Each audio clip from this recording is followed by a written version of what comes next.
আজি এই অভিৱৰ্তনস্থলীৰ পৰা আন্তৰিক শ্ৰদ্ধা জনাইছোঁ, অভিনন্দন জনাইছোঁ। সদৌ Assam casual master roll fix pay workers কৰ্মচাৰী সমন্বয়ৰক্ষী সমিতিৰ আজি এইখন বিশেষ অভিৱৰ্তন।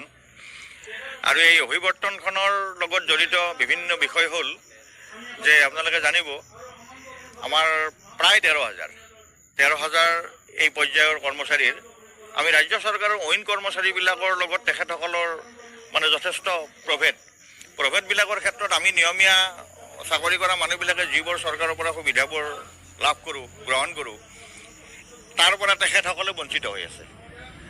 আৰু এই বঞ্চিতকৰণৰ যিটো বিষয়, এই বঞ্চিতকৰণত নিশ্চিতভাৱে আমাৰ চৰকাৰৰ পক্ষলৈকে আমাৰ আবেদন যাব আজিৰ অভিৱৰ্তনত যে এই বিষয়কেইটা মুখ্যতঃ আমাৰ তেখেতসকলৰ এই যিখিনি চাকৰি, তেখেতসকলক আমাৰ দৰমহা আয়োগৰ প্ৰতিবেদন অনুযায়ী বেতন দিয়া হয়, কিন্তু তেখেতসকলৰ চাকৰিটো ৰেগুলাৰ নহয়, নিয়মীয়া নহয়।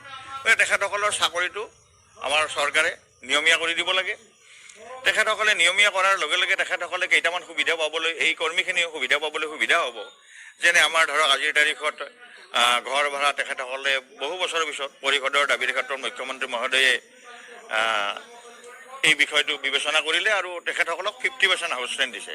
গতিকে আমাৰ কথা হ'ল তেখেতসকলক হাউচ ৰেণ্ট 50% নহয়, সম্পূৰ্ণ 100% হাউচ ৰেণ্ট দিব লাগে। দ্বিতীয়তে তেখেতসকলৰ চাকৰিটো নিয়মীয়াকৰণ কৰিব লাগে। তৃতীয়তে আজিৰ তাৰিখত তেখেতসকলে আমাৰ মুখ্যমন্ত্ৰী লোকসেৱক আৰোগ্য যোজনা, তাত তেখেতসকলে আজিৰ তাৰিখত অন্তৰ্ভুক্ত হোৱাৰ সুযোগ পোৱা নাই। নিশ্চিতভাৱে মুখ্যমন্ত্ৰী মহোদয়ে তেখেতসকলক এই সুযোগটো প্ৰদান কৰিব লাগে। তেখেতসকলক ইতিমধ্যেই ৰাজ্য চৰকাৰে যি আঁচনি ধৰক শূন্য ব্যয় বীমা আঁচনি যিখন ইতিমধ্যে কাৰ্যকৰী হৈছে, আপোনালোকে জানে, সেই ব্যৱস্থাৱলীত এইসকল কৰ্মচাৰীকো সামৰি ল'ব লাগে। আপোন ঘৰৰ যিটো ব্যৱস্থা, আমাৰ অন্য কৰ্মচাৰীবিলাকে আপোন ঘৰৰ 30 লাখ টকাকৈ ঋণ পায়, সেই ঋণৰ ব্যৱস্থা বুলি তেখেতসকলকো দিব লাগে। গতিকে আমাৰ অন্য যিটো নিয়মীয়া কৰ্মচাৰী, সেই নিয়মীয়া কৰ্মচাৰীসকলে ভোগ কৰা সুবিধা, এতিয়া আপোনালোকে এখেতসকলৰ যিটো বিষয়, এইটো মানে এতিয়া নিয়মীয়া নহয় কাৰণে তেখেতসকলৰ গোটেই পিৰিয়ডটো কাম কৰি আছে। হঠাৎ তেখেতসকলৰ কোনোবা এজন ধৰক ভগৱান নকৰক কোনোবা ঢুকাই গ'ল, কিন্তু তেওঁৰ পৰিয়ালটো একেবাৰে অন্ধকাৰত পৰি যায়। তেওঁলোকে এটা টকাৰ কোনো সুবিধা চৰকাৰৰ পৰা পোৱা নাই। গতিকে নিশ্চিতভাৱে চৰকাৰে সেই ক্ষেত্ৰত বিবেচনা কৰিব লাগে, যাতে তেখেতসকলক এই পৰ্যায়ত যেতিয়ালৈকে এই কথাবিলাক নাহে, তেতিয়ালৈকে এককালীন অন্ততঃ 10 লাখ টকা তেখেতসকলৰ পৰিয়ালক দিয়াৰ যিটো ব্যৱস্থাৱলী, এই ব্যৱস্থাৱলীবিলাক নিশ্চিতভাৱে চৰকাৰে কৰিব লাগে। এখেতসকলে চৰকাৰৰ বিভিন্ন বিষয়, আঁচনি বা কাম কাজ একে সময়ে কৰে, কিন্তু এখেতসকলে বহু ক্ষেত্ৰত বঞ্চিত। গতিকে এই বঞ্চিতকৰণৰ বিষয়বিলাক আজি নিশ্চিতভাৱে চৰকাৰৰ পক্ষলৈ যাব। আৰু আমি আশা ৰাখিম চৰকাৰে এই কৰ্মীখিনিৰ বিভিন্ন বিভাগ, অসমৰ বিভিন্ন বিভাগৰ পৰা 52-53টা বিভাগৰ কৰ্মচাৰী ইয়াত জড়িত, আৰু এখেতসকল একেবাৰে সাধাৰণ পৰ্যায়ৰ সাধাৰণ কৰ্মী। গতিকে এখেতসকলক একেবাৰে সাধাৰণ পৰ্যায়ৰ পৰা উন্নত কৰাটোৱে আমাৰ মূল উদ্দেশ্য, মূল লক্ষ্য। আৰু এই উদ্দেশ্য লৈ আজি এই অভিৱৰ্তনখন অনুষ্ঠিত হৈছে। নিশ্চিতভাৱে আমাৰ বিনম্ৰতাৰে ৰাজ্য চৰকাৰলৈ এটা অনুৰোধ থাকিব, যাতে এই যিকেইটা বিষয় মই ইতিমধ্যে উল্লেখ কৰিছোঁ, ইয়াত সদৌ অসম কৰ্মচাৰী পৰিষদেও যিমানখিনি ভূমিকা পালন কৰিব লাগে কৰি যাব, চৰকাৰ পক্ষলৈকে এইবিলাক বিষয় লৈ যাব। ইতিমধ্যে আমি নিয়ে আছোঁ, বিগত সময়ত কেইবাটাও সমস্যা চৰকাৰে সমাধান কৰিছে, তাৰ কাৰণে আমি অভিনন্দন জনাইছোঁ, ধন্যবাদ জনাইছোঁ, আদৰণি জনাইছোঁ চৰকাৰক। আৰু এইখিনিও যিহেতু এখেতসকলৰ বহুত এটা উপকাৰ হ'ব, আৰু আমি ভাবাত এটা সাংঘাতিক মানৱীয় দৃষ্টিভংগীৰে চালে যথেষ্ট উপকাৰ হ'ব। এইখিনি চৰকাৰে কৰি দিবলৈ আমাৰ বিনম্ৰতাৰ অনুৰোধ। আজি সদৌ Assam fix pay casual work চাৰ্জৰ সমন্বয়ৰক্ষী সমিতিৰ ইয়াত বিশেষ অভিৱৰ্তন অনুষ্ঠিত কৰিছে। আৰু এই সংস্থাটো সদৌ অসম কৰ্মচাৰী পৰিষদৰ এটা অধীনস্থ কৰ্মচাৰী সংগঠন। অসম চৰকাৰৰ অধীনস্থ 52টা বিভাগত এনেকুৱা 13,000 কৰ্মচাৰী আছে, যিসকলে নিয়মীয়া দৰমহা পায়, কিন্তু চাকৰি নিয়মীয়া নহয়। খুব দুখ আছে, তেখেতসকল যথেষ্ট বঞ্চনাৰ বলি হৈছে। আৰু অতি সম্প্ৰতি অসম চৰকাৰৰ মাননীয় মুখ্যমন্ত্ৰী ডক্টৰ হিমন্ত বিশ্ব শৰ্মা ডাঙৰীয়া বলিষ্ঠ পদক্ষেপত সদৌ অসম কৰ্মচাৰী পৰিষদৰ আহ্বানৰ প্ৰতি সঁহাৰি জনাই তেখেতসকলক ঘৰ ভাড়া বানচৰ 50% আদায় দিছে। এই চেগতে আমি তেখেতসকলক এই ঘৰ ভাড়া বানচৰ 50% আদায় দিয়া হেতুকে অসম চৰকাৰলৈ আমি ধন্যবাদ জনাইছোঁ, কৃতজ্ঞতা জনাইছোঁ।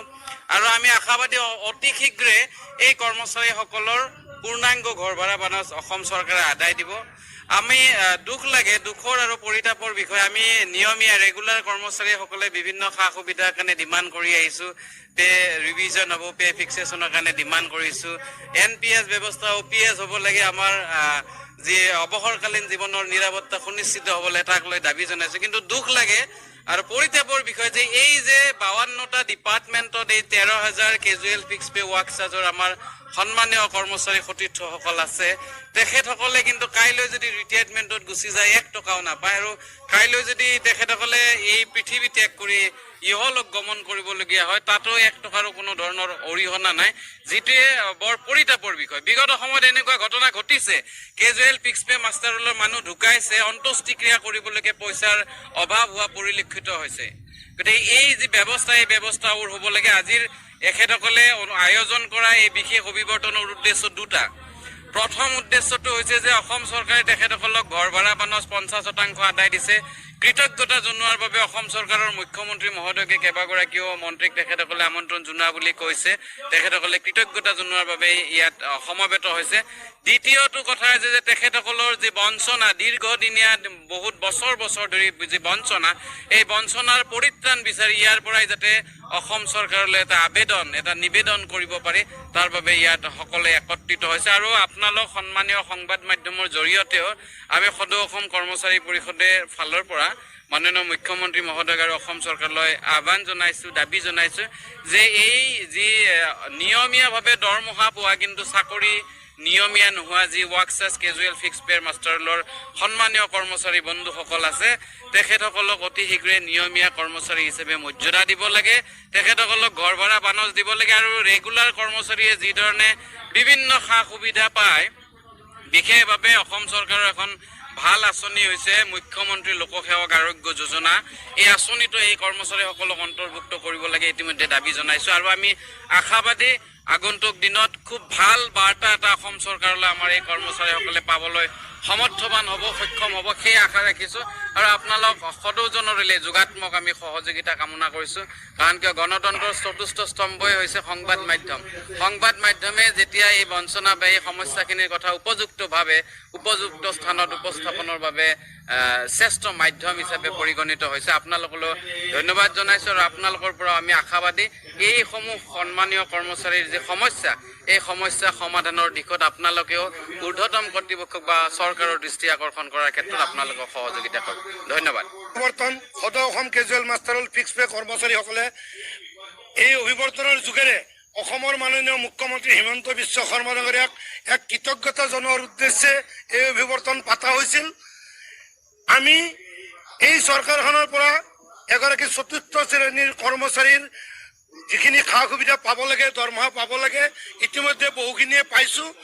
মাত্ৰ হাউচ ৰেণ্ট 50% পাইছোঁ, বাকী 50% দিবলৈ আমি মুখ্যমন্ত্ৰী মহোদয় তথা অসম চৰকাৰক অনুৰোধ জনাইছোঁ। আৰু আমাৰ কৰ্মচাৰী এজন যদি অৱসৰ পায়, এটকাও নোপোৱাকৈ বিদায় ল'ব লগা হয়, যাতে আমাক কমেও 10 লাখ টকা এটা অৱসৰকালীন ভাত্তা হিচাপে আগবঢ়াই, এই আমাৰ চৰকাৰৰ ওচৰত অনুৰোধ। আন এটি এজন কৰ্মচাৰী যদি আমাৰ মাজৰ পৰা মৃত্যুবৰণ কৰে, তেওঁক শ্মশানত নিয়া খৰচটো নিজৰ চৰকাৰৰ পৰা পইচাও পাবলৈ নাই। সেয়েহে এজন মৃত্যু হোৱা কৰ্মচাৰীৰ পৰিয়ালক কমেও 10 লাখ টকা এটা দিবলৈ আমি চৰকাৰৰ ওচৰত অনুৰোধ জনাইছোঁ। আৰু আমাৰ সদৌ অসম কৰ্মচাৰী পৰিষদৰ নেতৃবৃন্দই এই কথাখিনি চৰকাৰৰ ওচৰত ইতিমধ্যে বহুবাৰ কৈছে। তেখেতসকলৰ আলোচনা কালত অসমৰ মাননীয় মুখ্যমন্ত্ৰীয়ে ইয়াৰ এটা সুফল দিব বুলি আমি আশা ৰাখিছোঁ। তেনেকুৱা আমাৰ কোনো ডেডলাইন দিবলগীয়া নাই। আমি আবেদনে জনাম, অনুৰোধে জনাম। আমাৰ এতিয়া আকৌ চৰকাৰৰ লগত যুঁজ দিয়াৰ বয়স নাই। এতিয়া বুঢ়া হ'লেও 60 বছৰ হ'বলৈ আৰু 1 বছৰ বাকী আছে। সেয়েহে আমি চৰকাৰৰ ওচৰত অনুৰোধ জনাই